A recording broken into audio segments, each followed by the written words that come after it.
Olá, bem-vindos. Hoje vamos mergulhar numa reflexão que nos toca a todos, acho eu. Qual é o propósito real da nossa vida? Para além do trabalho, das metas que temos, Exato. temos aqui um texto interessante de Robert J. Tamassi, de uma newsletter da ASPEC, que se foca muito em liderança, ética, e a ideia é mesmo essa. Qual a diferença entre os nossos objetivos, sei lá, de carreira, e os objetivos maiores da vida? Sim. E o que o texto faz é explorar uma tensão. Por um lado, aquela ideia que muita gente tem da reforma. Trabalhar muito para depois, descansar, ter lazer. A reforma dourada, não é? Isso. Mas, por outro lado, o texto apresenta uma visão diferente. Uma perspectiva que olha para a vida, mesmo depois da carreira profissional, como uma chance contínua de usarmos o que sabemos, os nossos dons, para algo com mais significado. E como é que encaramos o trabalho agora e o que vem depois? Essa é a questão de fundo. Basicamente é isso, sim. Olha, e eles contam uma história engraçada até. Um empresário que só pensava em reformar-se o mais cedo possível. Para jogar golfe, certo. Exatamente, jogar golfe todos os dias. E ele ficou mesmo ofendido, diz o texto, quando o pastor dele sugeriu que isso seria, talvez banalizar um bocado a vida. Pois, e a resposta do pastor, como o texto a descreve, vai mesmo ao cerne dessa visão alternativa.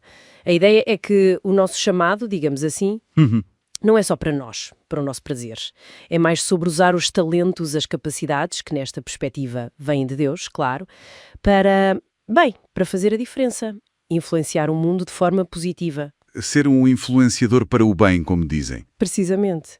Contribuir ativamente, não apenas consumir lazer. Isso leva a uma pergunta que o texto põe e que, dá que pensar. E se o trabalho que fazemos agora mesmo com as chatices todas, as frustrações, e se ele for já parte desse propósito? Até citam a Bíblia. Colossenses 3:23, acho eu, diz algo como: façam tudo de coração como se fosse para o Senhor, não para os homens. Sim, a ideia de que o próprio trabalho pode ter um significado que nos transcende, que não é só cumprir tarefas. Exato. Não é só para o chefe ou para a empresa. E repara, eles vão buscar exemplos para suportar isto. Falam dos levitas no Antigo Testamento. Ah, sim. O que dizem sobre eles?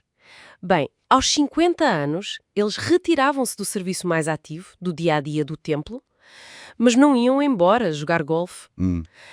Não desapareciam, não. Continuavam lá, ajudavam os mais novos, orientavam, partilhavam a experiência. O texto usa isso para dizer: talvez a reforma não seja parar, talvez seja mudar a forma de contribuir. Uma mudança de papel, então. Talvez algo mais focado em mentoria, em passar o testemunho. Exatamente, passar sabedoria, experiência, e isso, lá está, contrasta imenso com outra visão.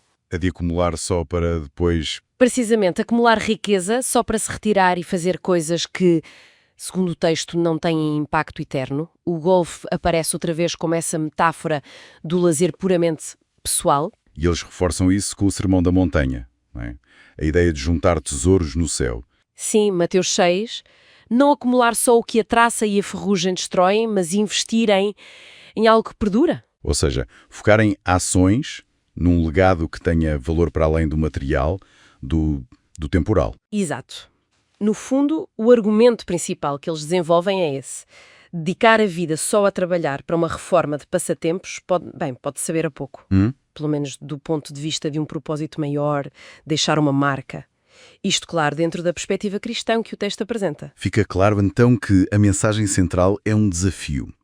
Um desafio para olharmos para a carreira e para a vida depois dela, não como o fim da linha. Mas como etapas. Sim, etapas de uma viagem contínua, onde podemos sempre usar o que somos e o que sabemos para algo que nos pareça importante. O que nos deixa, acho eu, com uma questão final interessante para refletir, que sai disto tudo. Qual seria? Independentemente da fase da vida em que cada um está, na carreira ou fora dela, como é que podemos pegar nos nossos dons, nas nossas capacidades únicas, na nossa experiência, e usá-los para algo que vá para além de nós próprios? Como é que podemos contribuir, como sugere o texto, para tornar o mundo um lugar melhor? Seja lá o que isso for para cada pessoa, né? Dá que pensar.